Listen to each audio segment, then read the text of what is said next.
Bonjour mes frères et sœurs et bienvenue à cette méditation guidée de l'évangile de Jésus-Christ selon Saint Luc au chapitre 5, versets 33 à 39. En ce temps-là, les pharisiens et les scribes dirent à Jésus: les disciples de Jean le Baptiste jeûnent souvent et font des prières, de même ceux des pharisiens. Au contraire, les tiens mangent et boivent. Jésus leur dit: pouvez-vous faire jeûner les invités de la noce pendant que l'époux est avec eux? Mais des jours viendront où l'époux leur sera enlevé. Alors, en ces jours-là, ils jeûneront. Il leur dit aussi en parabole: personne ne déchire un morceau à un vêtement neuf pour le coudre sur un vieux vêtement. Autrement, on aura déchiré le neuf et le morceau qui vient de neuf ne s'accordera pas avec le vieux. Et personne ne met du vin nouveau dans des vieilles outres. Autrement, le vin nouveau fera éclater les outres, et il se répandra, et les outres seront perdues. Mais on doit mettre le vin nouveau dans des outres neuves. Jamais celui qui a bu du vin vieux ne désire du nouveau, car il dit: c'est le vieux qui est bon. Mes frères et sœurs, ce texte est assez important parce qu'il compare l'Ancien et le Nouveau Testament. Cet évangile est assez intéressant aussi parce qu'il met en contraste la nouveauté de l'évangile de Jésus-Christ avec l'ancien rite ou les anciennes pratiques juives, pharisienne ou de Jean le Baptiste. Entrons en prière. Au nom du Père et du Fils et du Saint-Esprit. Amen.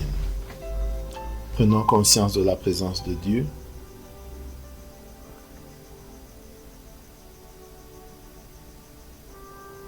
Et prenons conscience de notre présence devant Dieu.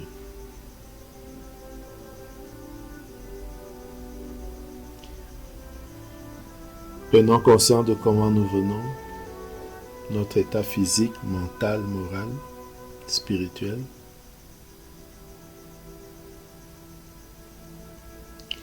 Invoquons l'Esprit Saint de Dieu pour qu'il nous guide et nous accompagne tout au long de ce temps de prière.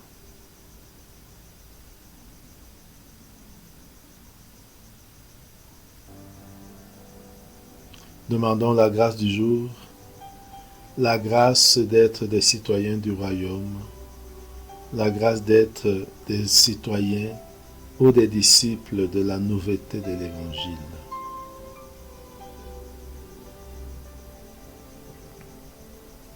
Maintenant, composons le lieu. Imaginons le lieu où se trouve Jésus.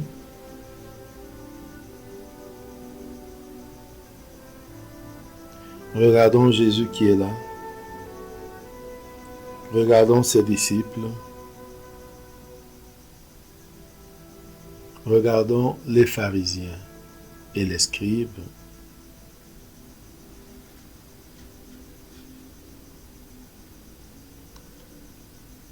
Regardons ces pharisiens et scribes qui interrogent Jésus sur l'attitude de ses disciples. Écoutons-les. Les disciples de Jean le Baptiste jeûnent souvent et font des prières, de même ceux des pharisiens. Au contraire, les tiens mangent et boivent.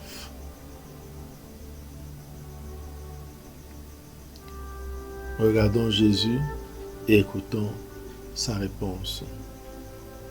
Pouvez-vous faire jeûner les invités de la noce pendant que l'époux est avec eux? Mais des jours viendront où l'époux leur sera enlevé, alors ces jours-là, ils jeûneront.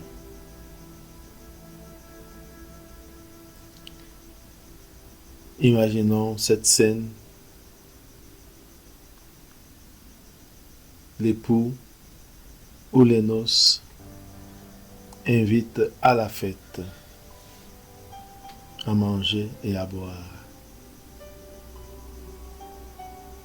Et prendre conscience que les disciples sont dans cette ambiance. à cause de la présence de l'époux, c'est-à-dire de Jésus, c'est-à-dire de Jésus avec eux.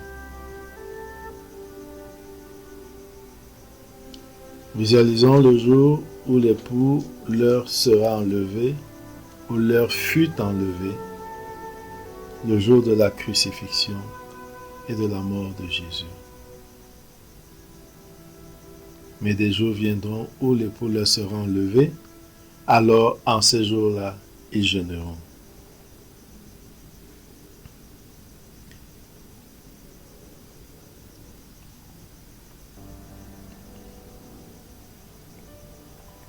Regardons de nouveau Jésus et écoutons sa parabole. Personne ne déchire un morceau à un vêtement neuf pour le coudre sur un vieux vêtement.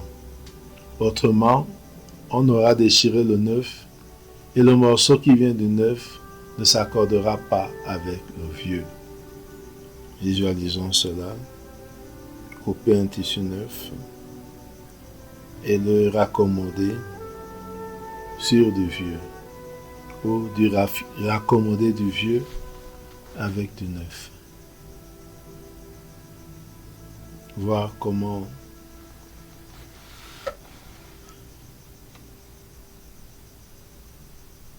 imaginons cette incompatibilité entre le vieux et le neuf.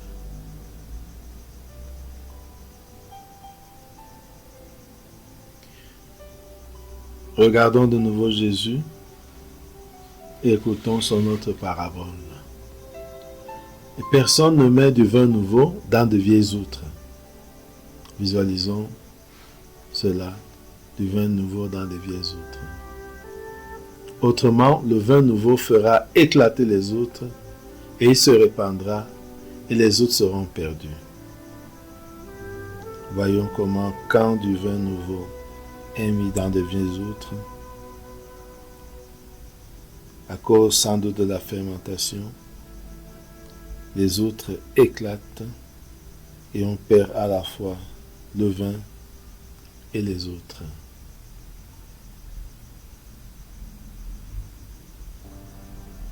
Regardons et écoutons Jésus qui conclut. Mais on doit mettre du vin nouveau dans des outres neuves. Et visualisons cela. Du vin nouveau dans des outres neuves.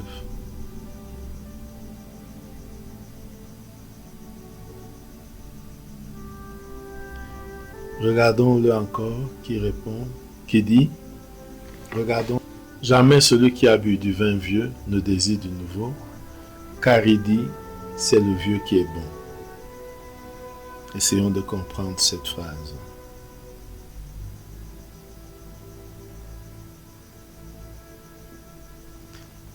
Entrons en dialogue avec Jésus. Parlons avec lui de ce que ce texte suscite en nous.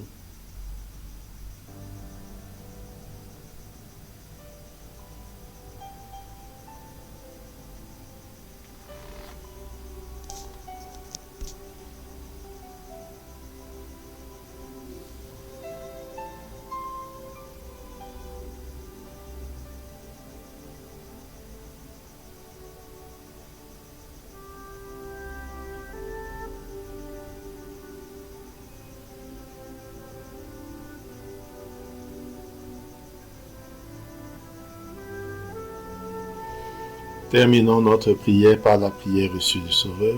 Notre Père qui es aux cieux, que ton nom soit sanctifié, que ton règne vienne, que ta volonté soit faite sur la terre comme au ciel.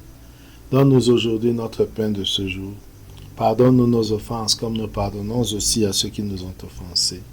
Et ne nous laisse pas entrer en tentation, mais délivre-nous du mal. Amen. Au nom du Père et du Fils et du Saint-Esprit. Amen. Bonne journée.